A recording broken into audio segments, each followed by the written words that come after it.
కూటమి పాలనలో సనాతన ధర్మానికి తూట్లు పొడుస్తున్నారని వైసీపీ సీనియర్ నేత టీటీడీ మాజీ చైర్మన్ భూమన కరుణాకర్ రెడ్డి మండిపడ్డారు.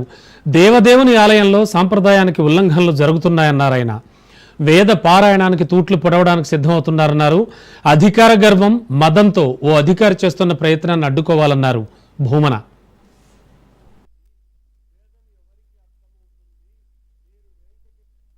తరతరాలుగా వేల సంవత్సరాలుగా వెంకటేశ్వర స్వామి ఆలయంలో నిరంతరాయంగా నిరాటంకంగా నిరాఘాటంగా జరుగుతున్నటువంటి వేద పారాయణాన్ని ఒక అధికారి వేదం ఏందయ్యా చదివేది, వేదం ఎవరికి అర్థమవుతుంది, మీరు వెంకటేశ్వర స్వామి పేరు చెబితే చాలు కదా, ఓం నమో వెంకటేశాయ అనండి చాలు అనని వేద పారాయణదారులతో మాట్లాడటం, వేదం ఎందుకు, వేదం చదవటం ఎందుకు అని అధికారి మాట్లాడితే నోరు మెదపలేనటువంటి స్థితిలో మేమున్నాము అని అంటే స్వామి ఆలయంలో ఎంత అపచారానికి శ్రీకారం చుట్టారు ఈ కూటమి ప్రభుత్వంలో ఉన్నటువంటి అధికారి అన్నటువంటి విషయాన్ని చెప్పదలుచుకున్నా.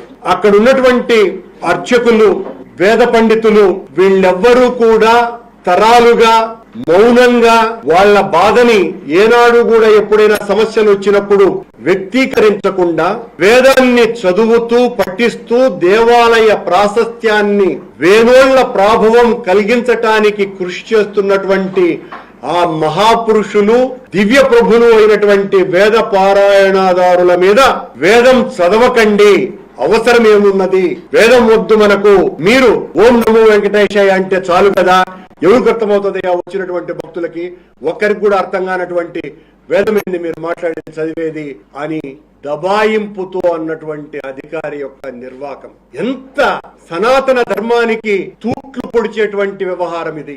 మన సాంప్రదాయాలకు, ఆచారాలకు, హిందూ ధర్మానికి నిట్ట నిలువున గొయ్యి తీసి పూడ్చేటువంటి కార్యక్రమం ఇది. రాష్ట్రంలో ప్రతి ప్రభుత్వ పాఠ